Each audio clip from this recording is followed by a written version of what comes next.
Halo Sobat Bacot, jumpa lagi nih dengan kita Bacotin NFL Podcast Indonesia menjelang Game Week 14. Halo Bayu, Fahmi, masih pada podcast apa udah mengundurkan diri saking zongnya? Oh malah sekarang comeback, saatnya comeback ini.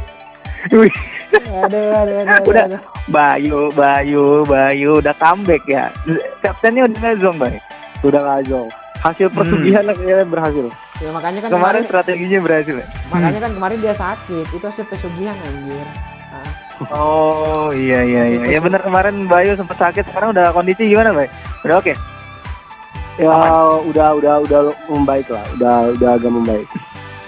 Oke. Kita ya gila nih, game week yang sangat mepet nih antara game week 13 14.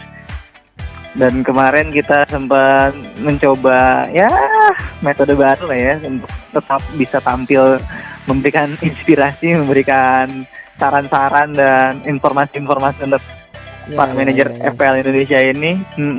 Jadi sekarang menjelang game week 14, gimana strategi transfer kita? Oh, seperti biasa ya, gue jelasin dulu. Kita ada 3 segmen seperti biasa. Yang pertama ada strategi transfer. Terus yang berikutnya ada apa? Best 11. Nah, gue jawab, nggak usah ditunjuk-tunjuk. Best 11. Yang kedua. Yang terakhir apa? Yang terakhir apa, Mi? Pemilihan kapten. Ini Rak, ini beneran balik jinnya anjir. Sekarang kayak galak banget gitu loh. udah songong ya? Iya, udah Songong kan? Iya, udah songong lagi dia, Pak. Kemarin kayak bukan Bayu yang kita kenal gitu loh, kayak Bayu baru Iya, masih bukan magang manajer gitu. Alpukat FC itu, bukan. Manajer magang anjir. Sekarang udah segmen 3 udah bukan kapten, pemilihan kapten yang zong dan tidak zong. Oh, gua nggak bisa. Gua tahu, Rak. Dia udah ketemu sama guru besarnya yang buru pabrik. Dia kan dulu bergurunya sama buru pabrik. Oh iya. Dia udah sekarang dia. Makanya. Oke. Udah aja. Oke lah, langsung aja lah. Kita langsung ke segmen pertama, yaitu untuk strategi transfer. Oke. Gua nggak mau nunjuk. Gua dulu. Jadi gini. Oke. Gimana ya, untuk poin game week ke-13 kemarin lumayan bapuk. Kenapa? Karena gua naro pemain di bench itu ada Son, ada Dallas. Kemudian satu lagi itu David Luiz. Ya, DCL gua taruh. Itu aduh gila poinnya.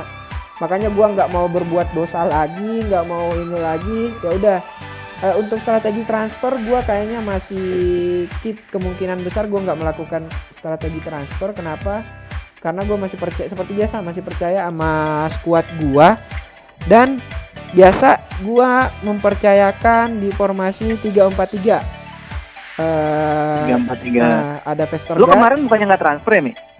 Kemarin transfer. Kemarin gue buang James Rodriguez sama Ziyech, gantinya ke Realis sama Zaha. Oke. Terus gini untuk back gue pakai 3 nantinya, ada Vestergaard, Chilwell sama Konsa. Dan untuk tengah ada 4. Son gue naikin lagi ke line up, Fernandes, Salah dan Grealish. Kemudian di depan ada 3, DCL, Wilson dan Bamford. Khusus Bamford nih, lawannya kan besok MU. Kenapa gua ambil Bamford? Masih mempercayakan, gua ngeliat juga untuk strateginya Leeds nanti tuh sangat cocok untuk lawan MU. Jadi gua rasa memang masih bertumpu pada Bamford di depan dan peluang itu masih ada buat skor gitu. Wilson kan mainnya di home ya nantinya. Melawan Fulham, celahnya juga lumayan bisa terbuka lah kalau Fulham. Wilson gua rasa bisa mendulang poin lagi di game week 14 ini. Dan DCL lawannya Arsenal. Ya gitu. Nah. Gitu jadi masih percaya lah ya. Oke. Lawannya Arsenal. Oke, selanjutnya dari gua untuk strategi transfer besok di game 14. Ini yang kemarin gue mau mencoba membuang Hames, cuma tidak jadi, akhirnya gue buang Hames. Gue transferin Okbona, ternyata dia poinnya juga cuma 2. Jadi untuk game week besok kemungkinan gue akan buang Hames, dan untuk penggantinya gue sedang memikirkan untuk ngambil ini sih, Riyad Mahrez sih. Cuman belum tahu apakah feeling gue mengatakan dia akan kena rotasi atau enggak. Jangan. Dan ini ya resiko ya. Bayu kaptenin soalnya bocoran. Katanya udah oke sekarang katanya. Oke. Ya oke. Gimana Rak, lanjut. Nah, terus gue juga mau ini sih, kemarin kan gue tuh ada double dev-nya Aston Villa sama double dev-nya Chelsea kan. Walaupun di game week 13 ini beruntung sekali gue nge-bench si Zuma, dan ternyata memang Chelsea secara mengejutkan kalah lagi lawan Wolves, kegolan di menit 95. Suram. Nah itu jadi harus ada escape route sih gue untuk membuang salah satu double dev-nya. Gue sih kepikiran juga untuk ngeluarin Zuma, gue keluarin Hames, gue keluarin, tapi untuk penggantinya Zuma ini yang gue masih belum ada yang masuk ke radar gue. Jadi untuk sekarang kepikirannya sih hanya untuk membuang Hames karena memang cedera, dan juga terakhir sebelum dia cedera Everton juga kurang apa ya, nggak kayak game week awal di mana Hames tuh bisa menjadi nyawanya Everton banget. Sekarang udah nggak terlalu sentral gitu sosoknya Hames di Everton. Jadi gua harus buang Hames untuk mencari midfielder yang bisa menghasilkan, karena penyerang udah oke. Penyerang gua ada Bamford, DCL sama Vardy. Back oke, ada Chilwell. Kiper oke, Martinez. Nah ini yang midfielder ini gue mengharapkan hanya di Bruno sama Son gitu untuk pemain premiumnya. Tapi yang lain-lain ini yang gue harus mencari sedikit second liner lah, pemain second liner yang bisa berpotensi untuk poin besar. Kayak gitu kalau gue. Terakhir. Oke. Bayu. Udah ya. Nggak ada lagi ya. Bayu cok. Ya. Parah banget lu. Yang tertinggi poinnya masih dilengkapin. Di berapa poin lu coy? Gua ya lumayan lah. Masih sisa Martinez sama Grealish. Sekarang 47 lah poin gua. Lumayan. Bay, gimana Bay strategi lo? Ini yang kita nantikan nih. Gimana? Kalau kemarin kan memang gua ngambil Danny Ings. Kenapa gua ngambil Danny Ings? Karena gua pengalaman gua dari dulu misalkan Desember, Januari, Februari, sebisa mungkin ngambil tim yang jarang jadwalnya, yang jangan ngelihat main di FA, jangan main di UCL, tapi dia talisman.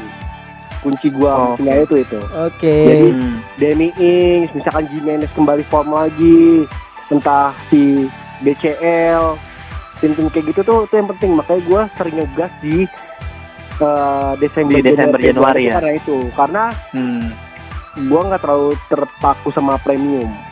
Yang premium karena sangat padat. FF ada, UCL ada, terus juga jadwalnya padat, dan juga penggantinya pun levelnya nggak beda jauh.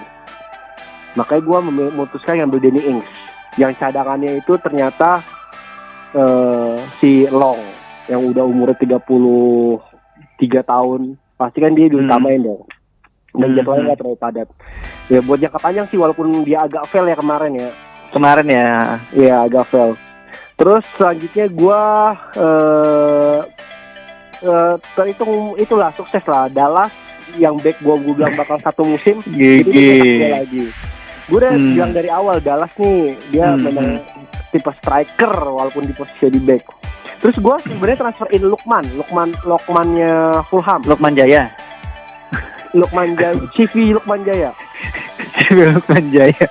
Nah itu dia Fulham sih di antara 3 tim yang dari tim promosi permainannya paling bagus menurut gue Fulham. Dan si Lukman ini mainnya bagus. Jadi gue ambil juga. Dan 2 pemain ini yang jadwalnya nggak terlalu padat di Desember ini, makanya gue ambil. Nah Oke. Untuk game week 14 rencana gua bakal melihat nanti malam nih pertandingan MU. Pertandingan MU kan kita belum melihat nih pertandingan MU. Gue pengen lihat nanti malam Fernandes bakal di rest atau enggak. Karena nggak tahu ya, feeling gue sih bakal di rest, tapi ngelihat nanti. Kalau di rest, gue mau transfer in untuk mengganti Sterling. Tapi kalau misalkan dia nggak di rest, gue masih mikir-mikir sih. Gue lihat dulu pertandingan nanti malam di mana. Karena feeling gue sih Fernandes bakal di rest sih, karena bakal ada derby lawan Leeds ya, Ross derby tuh harusnya sih dipersiapkan juga, karena tuh derby klasik lah. Dan gue bakal melakukan transfer yang bakal menentukan jalan gue nanti di blank game week dan double game week di 18 dan 19 yang kita baru tahu ada infonya. Iya, baru dikonfirmasi kan tadi. Game week 18 sama 19. Ada blank game week dan double game week. Kalau yang belum tahu double game week dan blank game week, ya baca-baca dulu rulesnya banyak lah, atau lihat di yang lain. Nah, kalau gue sih, gue kepikiran dengan melihat squad gue sekarang, gue rencana bakal melakukan 6 transfer yang ada sebelum game week 18 ya. Oh ya, ada yang nanya wildcard nanti selanjutnya bakal dapat di game week berapa? Game week 17 nanti. Game week 17, iya. Ya, dapatnya selesai game week 17 ya. Iya. Dan strateginya tuh macam-macam. Kalau gue pribadi, gue masih kepikiran gue bakal melakukan 6 transfer yang ada sampai game week 18. Nanti di 18 gue bakal ngelakuin free hit. Lalu di 19 gue bakal kemungkinan besar gue bakal triple captain. Nah, karena wildcard yang kedua biasanya gue pakai di akhir musim. Dan itu biasanya gue bakal komboin dengan Bears Boost. Jadi gitu strategi awal gue sekarang sih. Ada beberapa opsi seperti pakai wildcard di game week 17. Lalu nanti pakai free hit di 18, baru nanti Bears Boost di 19. Nanti triple captain di double game week yang lain gitu. Ada juga kayak gitu, ada juga yang nggak pakai chip, nyicil. Ya semua sih tergantung dari tim ya. Nanti mungkin dari kondisi tim lo yang sekarang. Iya. Bakal kita bahas sih di game-game selanjutnya strateginya gimana yang terbaik ya menurut kita. Karena kan perlu navigasi lebih panjang lagi nih, dan waktunya masih agak lama gitu sih. Dan memang ada beberapa strategi kan. Nah itu yang strategi itu nanti yang menentukan adalah kondisi tim lo yang sekarang kayak gimana gitu. Lo bakal pakai pilih strategi ya menyesuaikan dengan strategi menyesuaikan dengan tim lo yang sekarang ada. Karena strategi yang Bayu pilih ya belum tentu sesuai dengan tim lo gitu. Kalau misalkan memang tim lo komposisinya udah bisa cukup untuk tidak wildcard, ya bisa aja lo tidak menggunakan wildcard, kan kayak gitu kan. Tinggal menyesuaikan aja kondisi tim kita yang sekarang seperti apa. Oke? Kita lanjut ke segmen kedua, yaitu Best 11 bacotin NFL untuk game week 14. Yang pertama, kiper. Kita pakai satu kiper. Tunggu dulu. Kita kan biasa bilang dulu formasinya ada berapa gitu. Ya udah, formasi berapa Mi? 3-5-2. Oke. 3-5-2. Kipernya satu. Ada Martinez nih ya, karena ya Aston Villa lawannya untuk di game week besok lawannya Burnley walaupun juga ya serangan masih cukup lah, cuman Martinez nih dengan lawannya WBA. Oh ya WBA ya. Iya lawan WBA. Oh iya. Lawan Burnley ntar malam. Lawan WBA itu soalnya Martinez ini punya save ratio yang tinggi ya, sangat baik ya. Dia walaupun apalagi waktu lawan Wolves saja kemarin kan dia sampai panen poin ya, 11 poin kan. 11 poin. Save-nya sampai 7 gitu satu pertandingan, dan itu kalau gua nggak salah itu adalah save terbanyak untuk musim ini di satu pertandingan gitu. Jadi Martinez nih dengan harga yang juga nggak mahal itu menjadi pilihan yang kiper yang bisa ya udah lu pilih dan lupakan, seperti yang Bayu bilang di di minggu kemarin kayak gitu. 4,8. Oke. Udah 4,8 deh. Kemudian ada 3 back. Berikutnya 3 back. Siapa aja? Ada Lemty. Yang pertama ada Lemty. Gimana ini manusia kuning. Manusia kuning. Ya kemarin juga kuning kan, tapi ternyata Mahrez kampret itu. Iya, kuning nih. Ya kan? Ngeselin Iya. kan emang. Ngeselin emang, Bay. 6 lagi poinnya. Banyak yang nge-ban, kayak gue juga salah satunya nge-ban. Makanya dia juga besok lawan Sheffield yang serangan nggak bisa menyerang, nggak tahu dia beli striker tapi dicadangin terus. Harusnya Lamptey sih bisa clean sheet. Dan juga memang Harusnya bisa kalau clean sheet. Lamptey main ini dia sayap. Pasti naik Posisinya kan? sayap dia posisinya sayap dan sering ke kotak penalti. Lamptey Bukan back manusia lagi kuning, nih. bukan back lagi soalnya. Manusia kuning pokoknya kalau fit, kalau kuning aja mau poin apalagi fit, pasang pokoknya. Manusia 8 kuning ini. poin sikat itu. Iya. Oke. Oke, Kemudian ada Berikutnya. Chilwell. sampai Ben Chilwell. Chilwell nih walaupun Chelsea di 2 pertandingan kemarin itu gagal clean sheet, tetapi dia punya gaya bermainnya Chelsea ini cocok untuk Chilwell memberikan umpan-umpan, karena kalau misalkan perhatiin ya, Chelsea itu dengan midfielder yang mewah, penyerang yang mewah, tetap aja mainnya crossingan. Di kanan ada Reece James, kirinya Chilwell gitu. Makanya kemarin pun walaupun kalah lawan Wolves itu mainnya main umpan-umpan. Gue tidak melihat ada penyerang-penyerang baru yang dibeli Chelsea di musim ini udah bersinar gitu. Jadi malah yang bersinar itu di lini belakangnya, terutama untuk Mendy, Chilwell dan juga Silva. Cuma kalau Silva untuk attacking return-nya kan agak kurang kan, adanya di Zuma. Nah, makanya untuk di aset back itu kita ambil Chilwell karena juga dia potensi clean sheet-nya dan juga attacking return-nya juga tinggi dari Chilwell. Gitu. Oke. Terus untuk yang terakhir back ada kita Cody. Cody. Backnya Fahmi. Yang ngebet banget. seneng banget dia sama Cody. Enggak, sih. Wolves juga udah membaik ininya, depth-nya. Terlihat dari semenjak ngalahin ke Chelsea juga kan, itu udah bagus juga. Dan lawannya Burnley juga depannya masih kurang menusuk lah. Peluang clean sheet buat Wolves masih ada gitu, makanya gua nggak milih Cody di pertahanan terakhir ini, gitu aja sih. Aman. Oke. Selanjutnya 5 midfielder kita. 5 midfielder kita yang pertama itu ada inceran gue tadi, Riyad Mahrez. Nah, Apa nih? Lihat Mahrez, gue deh.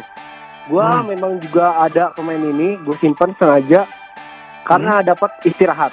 Berarti kemungkinan 90% harusnya main. Besok lawan Southampton ya. Lawan Southampton ya. Dan biasanya Tapi kalau dia potensi main, poin gimana? Potensi poin Southampton yang bakal main high press, harusnya Mahrez nih punya celah nih. Entah buat nikung dari sebelah kanan, itu punya potensi juga buat nyetak gol karena si Bertrand kan pasti sering naik nih. Dan Mahrez juga sering ngambil free kick kan. Gua rasa Mahrez yang paling utama karena di rest kemungkinan besar main di Manchester City yang sedang sangat butuh menang. oke. Oke, selanjutnya ada Hemmingson. Gimana, Rak? Ini gimana ya?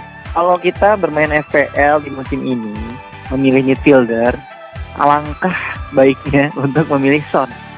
Kenapa? Karena selalu hampir selalu deliver point gitu. Di 3 game week terakhir ini juga dia mencetak 2 gol dan 2 assist dari 3 pertandingan, dan itu poinnya gede. Dan kemarin lawan Liverpool pun dia berhasil poin kan. Jadi menurut gua untuk lo ambil punya midfielder ada 5 pula. Besok lawannya Leicester yang kemarin yang pertandingan sebelumnya dihajar kalah. Itu menurut gue cocok lah lawan Leicester yang juga punya wingback yang menyerang. Jadi Son ini cocok untuk melawan Leicester. Oke. Terus berikutnya ini kesayangannya Fahmi nih. Ada penalti lompat Fernandes. Bruno Fernandes.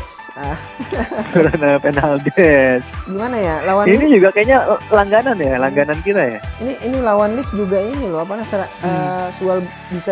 jual beli serangan besoknya. Kemudian kenapa Fernandes? Fernandes masih sangat vital juga di MU gitu. Tanpa Fernandes juga ya bener kata Bayu sih. Apa cuman mas-mas yang main ini ya? Mas-mas yang main bola di siang hari gitu. Terus apa ya? Buat lawan Leeds memang pergerakan Fernandes masih sangat dibutuhkan, apalagi di Liverpool ke depannya juga masih bagus dan konsistensinya juga masih terjaga. Kenapa tidak buat lawan Leeds gitu? Gue rasa cukup sih kalau untuk Fernandes. Semua orang tahu sih alasannya kalau kenapa Fernandes. Ya, penalti soalnya lah ya. Selanjutnya sayangannya Bayu, Mohamed Salah. Gimana? Nah, selain Mohamed Salah ini kan dia juga nyetak gol. Bye. Kan? Bentar, Bay. Hah? Lu udah makan Baba Rafi kemarin? Gue lihat udah Tuh. bagus ini, udah sehat-sehat kayaknya lu. Langsung Gua kemarin makanya gue langsung bareng sama dia. Ini gue pengen ceritain. Lu sih motor. Gue kemarin tes ya kan, ternyata gue non reaktif. Gue baru sadar. Terus? Kata dokternya, kok kamu ini udah sehat-sehat aja?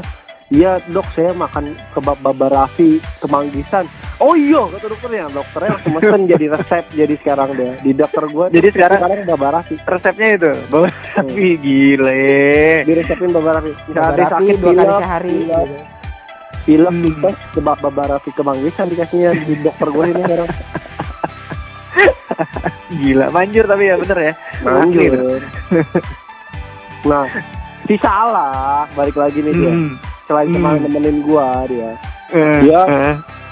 tetap konsisten dan dia paling fit di antara si Firmino. Ya oke lah, gol bagus sih kemarin, tapi kan tahu sendiri dia agak jarang. Mane lagi out form, sial sih, ketiban sial juga.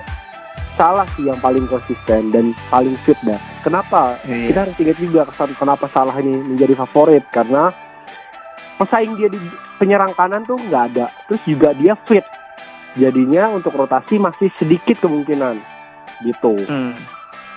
Dan Salah lawan Crystal Palace tuh rekornya bagus gitu. Oke.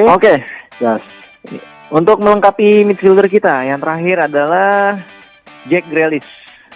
Aduh, nih. Udah. Udah, gue Grealish lawan Burnley harusnya di kandang dia bisa megang, dan kayaknya si Barkley harusnya udah fit sih pas lawan Burnley ini. Lawannya WBA, Burnley itu nanti malam. WBA. Iya, WBA kebalik, lawannya WBA. lawan WBA. Harusnya sih Barkley udah main pas sudah lawan WBA, dan si Grealish ini bantu banget ya kalau ada Barkley. Terbantu banget kalau ada Barkley, dan streetnya dia memang paling berbahaya sih di Aston Villa. Gitu. Oke, jadi asetnya Aston Villa nih semakin terlihat cemerlang kalau Barkley-nya udah sembuh ya. Tapi kalau di Chelsea Barkley-nya malah menutup yang lain-lain. Oke lah. Lanjut kita ke penyerangnya. Terakhir penyerang kita ada 2 striker, 2 ujung tombak. Yang pertama ada Lewandowski, Dominic Calvert-Lewin. Ini yang ngebench suruh itu. Oh, yang ngebench ya. Iya. Sikat. Bisa-bisanya lo di bench lo. Top score di bench lo. Coba pikir Top ya. score di bench. Kagak gue gini loh, sosok bisikannya apa, coba ceritain coba. Ini gue aja yang ini sok ngide-ngide gitu loh, sok ngide-ngide gila, tapi emang apa namanya di waktu yang gak tepat, kayak timingnya nggak pas gitu. Sekarang kan memang si Everton gue lupa kalau dia emang ngejar poin gitu loh. Dan gue ngelihat kemarin ada kan si siapa namanya si DCL ini bakal zong, ternyata enggak gitu loh. Aduh. Nungguin DCL Zong tuh tapi, dia per 5 game orang ya. Dia itu sebenarnya hampir ngegolin. Jadi tuh dia kenapa assist? Dia tuh dia nendang. Iya. Balik lagi kena tiang, balik lagi. Dia ketahan, terus ditendang sama Schmeichel. Terus harusnya itu bisa gol itu. Cuman tahu tangannya Schmeichel cepet sekali. Terus gini, Cuk, kenapa gua nggak mau lagi membuat kesalahan yang sama?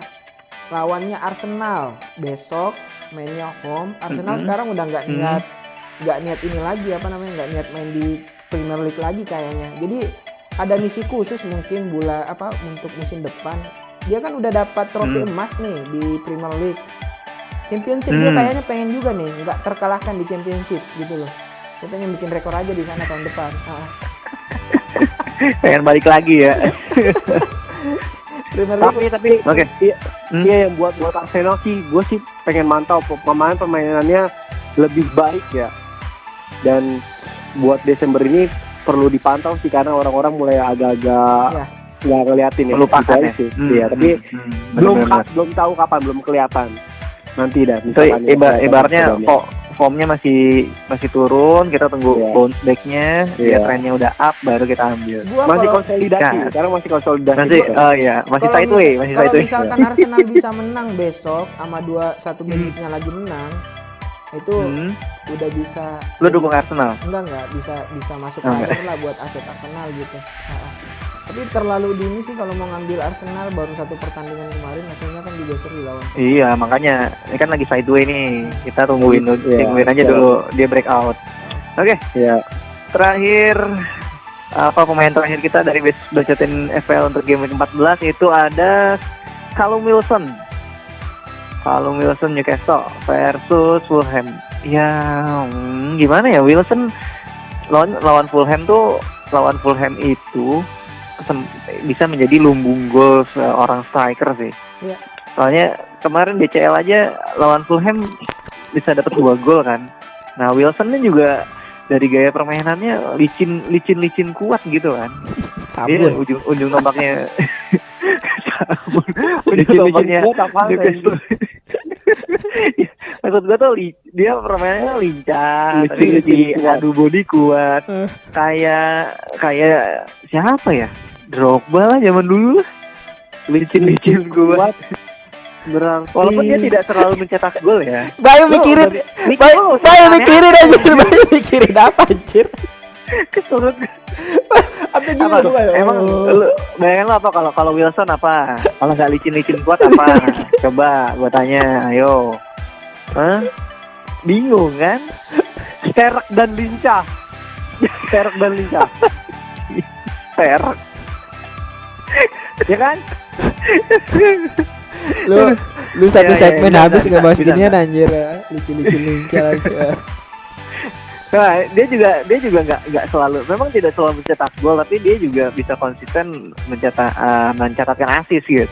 Jadi untuk melawan Fulham ini kesempatan untuk Wilson bisa mencetak gol dan mungkin bonus assist, bonus poin, ya kayak gitulah untuk Wilson. Oke ya. Sudah 11 pemain, kita kasih alasan-alasannya. Selanjutnya di segmen 3 kita akan bahas pemilihan kapten. Oh, sebelum segmen 3 lupa, ini ya selalu kelupaan. Kaptennya siapa, Mi? Oh gitu. Jangan, Bayu. Bayu. Yang kaptennya katanya udah balik. Bingung nggak? Sekarang Baru muncul anjir. Bau kemenyannya apa sih? kaptennya gue udah yakin gue milih Salah. Muhammad Salah. Woi, soalnya kemarin habis ngobrol ya. Saya bisa ngobrol dia curhat. Anjir sekarang kayak dikit nih yang ini milih gue, padahal gue poin Kaptenin gue. padahal poin gue lebih tinggi daripada tahun 2017-2018 kata dia. Oh, dia mau menghukum orang-orang yang tidak mengkapteni dan tidak memilih dia ya. Iya, walaupun istirahat cuma 2 hari, tapi ini orang walaupun kelihatannya badannya kecil, fitnya tuh cepet. Ya, makanya Bener. di mana? Ya itu recovery-nya Babara Iya, Manggisan. Itu sawinya Babara Manggisan tuh bikin dia larinya kenceng sawinya. Oh gitu ya. Sawinya bikin kenceng, mayonesnya bikin dia licin. Nah, ya. Dengar Sedap emang. orang informasi dari orang dalam gua katanya Klopp ini makanannya pengen diganti semua buat ini Liverpool. Mau diseragamin Iya. semua katanya. Iya, ada benar, itu snack benar. pagi, jadi snack pagi ntar katanya. Kita berarti besok bacotin udah bisa go internasional ini kalau sponsornya Babarafi tahun depan nih.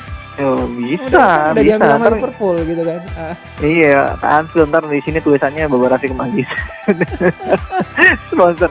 Oke, berarti Muhammad Ya. Salah untuk kapten di Best Iya. 11 bacotin. Selanjutnya dan- segmen 3 pemilihan kapten.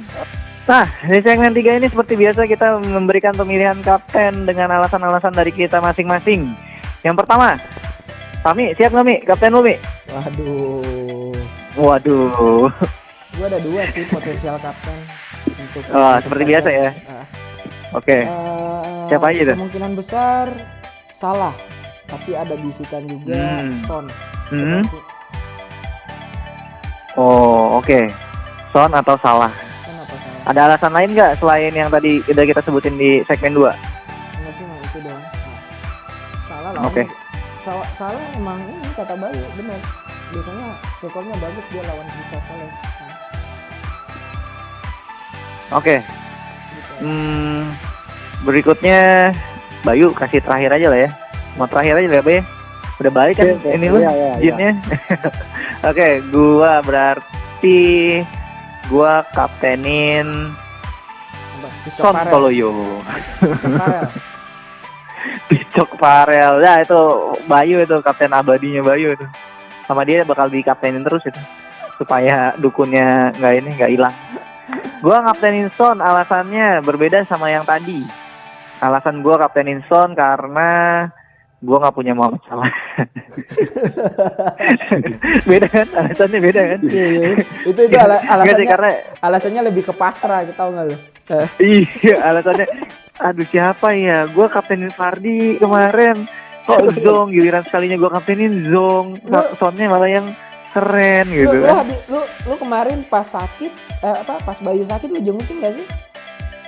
Jangan-jangan Enggak, lu kontak coy. fisik, kontak badan apa gimana gitu kan, salaman. Aman coy. Iya bisa Enggak. ke lu gitu loh. Nah, iya makanya nih. Tertular gitu kan. Khawatir juga nih. Khawatir nih gua nih. Ya, itu sih gua Son karena yang tadi yang gua bilang lawannya Leeds. Leicester. Leeds sih. Leicester yang punya wingback yang attackingnya cukup baik dan rajin maju. Son bisa mencari celah untuk counter attack. Ya Tottenham kayaknya lawan Leicester juga bakal mengandalkan counter attack sih kayak semalam waktu lawan Liverpool. Gitu alasan gua pakai Son Toloyo. Lu Bay? Kasih Kalau tauin, Bay. gua sudah yakin kapten gua kemungkinan 90% bakal di Muhammad Salah. Sudah yakin kok 90%. Yakin Gimana 90%. nih? 10% itu tuh yakin untuk triple kapten. Jadi Oh, 90% iya, kapten. bisa aja ngelesin. Iya. Ya, Jadi salah kenapa ya? nih? Ya kenapa gua ngambil Salah? Karena lu nggak Salah- punya Son kan? Son nggak punya Ya, Son. dia nggak butuh, ngapain anjir dia. Kirain alasan lu 90%. berseberangan sama gua. Gua walaupun ada Son juga tetap Salah gua ambil, gua kaptennya. No. Kenapa Salah? Karena tahun Crystal Palace ekornya bagus. Besok juga percuma misalkan Liverpool kalah sama Crystal Palace, lawan yang kemarin mati-matian, poinnya bakal kekejar juga. Dan ada yang bilang Salah bakal diistirahatin. Ngapain diistirahatin, orang setelah ini istirahatnya 1 minggu? Iya benar. Ya dihabisin dong. Kecuali ada pertandingan di tengah nanti nih. Sedangkan nanti kan nggak ada, langsung lawan WBA buat di minggu depannya. Jadi gue yakin Crystal Palace Salah bakal main. Selain Jota juga masih cedera kan. Karena kalau Salah nggak main, tengah sama kirinya juga bakal ikutan mati. Gitu. Karena trik dari kanan dari Salah ini belum ada yang bisa gantiin gitu sih. Gila, sentral banget ya si Mohamed Iya. Dewok. Oke. Itu untuk segmen 3 kita. Jadi kita udah bahas nih untuk di segmen pertama strategi transfer kita masing-masing. Kemudian di segmen kedua itu ada Best 11 bacotin untuk game week 14 saja. Dan yang terakhir kita juga udah sebutkan pemilihan kapten kita masing-masing. Dan juga tadi di segmen 2 ada kapten untuk bacotin ya, Best bacotin. Best 11 bacotin, buset dah, belibet mulu. Nah, semoga ini bisa memberikan inspirasi, bisa memberikan saran, bisa memberikan pandangan supaya tidak bingung lagi menjelang game week 14 ini. Bukan begitu, Bay? Ya, tepat sekali. Tepat sekali. Nah, untuk episode berikutnya mungkin kita akan memberikan beberapa tips yang tadi dibilang untuk mencapai game week 18, 19. Itu strateginya seperti apa? Oh, sebelum gua tutup nih, gua mau Bayu coba cerita sedikit gimana pengalamannya di tahun kemarin di bulan Desember. Soalnya nih, Bayu nih, waktu musim kemarin itu awal musim jelek dia. Awal musim jelek. Bukan mukanya ya, nggak main fisik ya, nggak main fisik. Tapi poinnya jelek. Nah, dimulai di Desember Januari, wah ngebut banget dia, ngebut banget asli. Nah, ini coba kasih sedikit pengalaman Bayu untuk dari musim kemarin gimana di bulan Desember nih. Nah, di bulan Desember ini, Desember, Januari, Februari, menurut gua ini ujian sesungguhnya para manajer. Wih, ngeri. Karena di sini bakal ada reshuffle kabinet dari para manajer semua. Satu kali. Yang peringkat atas bisa langsung turun ke bawah, yang bawah bisa langsung ke atas. Karena kenapa? Karena banyak pemain premium yang bakal dirotasi. Otomatis kan perubahan template bakal lebih besar kan. Dan di situ kita diuji. Gimana cara navigasinya? Kita harus berhati-hati juga dalam memilih premium, karena capek juga jika kita terus-terusan mentransfer in transfer out itu pemain premium. Sedangkan tujuan FPL ialah pemain premium itu yang selama-lamanya di squad kita. Lalu kita mentransfer in transfer out pemain yang tidak premium. Nah, kuncinya di Desember dan Januari dan Februari kita harus mulai melihat diferensial yang aman. Diferensial oke, tapi diferensial yang aman dulu. Seperti apa? Seperti yang gua tadi bilang, Danny Ings, tim-tim yang mediocre yang nggak main nggak banyak main ya, yang nggak main di turnamen lain, di entar Jimenez, seperti kayak gitu kunci-kuncinya. Terus juga entah nanti ada Madison, Vardy, itu yang perlu dipantau. Oh iya benar-benar. Kalau mereka lagi dapat performanya, langsung sikat. Yang premium yang lain agak disingkirkan dulu. Nanti setelah Februari baru kita ambil lagi. Dulu sih gue begitu, karena pas di awal-awal gue November tuh masih peringkat berapa ya? Jutaan, 1 juta. Jutaan loh. Iya, jutaan. Pas Desember Januari gue tuh udah masuk ribuan. Udah masuk ribuan. 10 ribuan lah kalau nggak salah. 10.000. Februari, Maret, April gue mulai ke 1.100, terakhir 140 ya, lupa gue. Pokoknya terakhir gue yang peringkat 1 Indonesia itu. Gitu. Kuncinya sih kita dapat momentum di Desember, Januari, Februari. Kalau pengen mendapatkan sesuatu dari FPL. Sesuatu itu apa? Ya tergantung liganya apa yang kalian Liga mini liga ya. Iya. Nah, baik. Berarti ini pesannya adalah untuk para manajer FPL yang poinnya atau peringkatnya dunia masih jutaan, 1 juta, 2 juta, jangan patah arang dong. Iya. Masih ada kesempatan yang besar untuk memenangkan liga-liga atau bisa menjadi peringkat 1 gitu. Memenangkan liga-liga yang full 1 musim gitu. Karena berkaca dari pengalaman lu juga yang kemarin kan, lu bisa ngegas banget di 3 bulan ini gitu kan. Iya, karena banyak manajer yang berpikir bakal males buat mikirin FPL. Disitulah kita gunain, kita pikirin aja dari sekarang. Ntar pas kita udah dapat momennya, baru kita yang santai-santai, biar mereka yang kelabakan. Dari sekarang kita pikirin untuk ngikutin Desember, Januari, Februari ini. Kalau pengen juara di mini league, tapi kalau pengen senang-senang aja, ya terserah, ya udah gitu. Oke. Itu sedikit tips dan pengalaman sih ya, pengalaman yang baik dari manajer Alpukat FC. Jadi untuk episode kali ini kita cukupkan saja. Sudah cukup banyak yang kita bahas. Ada tambahan tadi tips-tips dari Bayu juga. Mau sampai jumpa di game week berikutnya. Mudah-mudahan gue sudah punya teman di sebelah gue. Kalau misalkan masih tidak ada Bayu dan Fahmi, gue mencari teman yang lain. Oke. Terima kasih sudah menonton kita. Jangan lupa like, subscribe, komen. Sampai jumpa di game week 15. Dadah.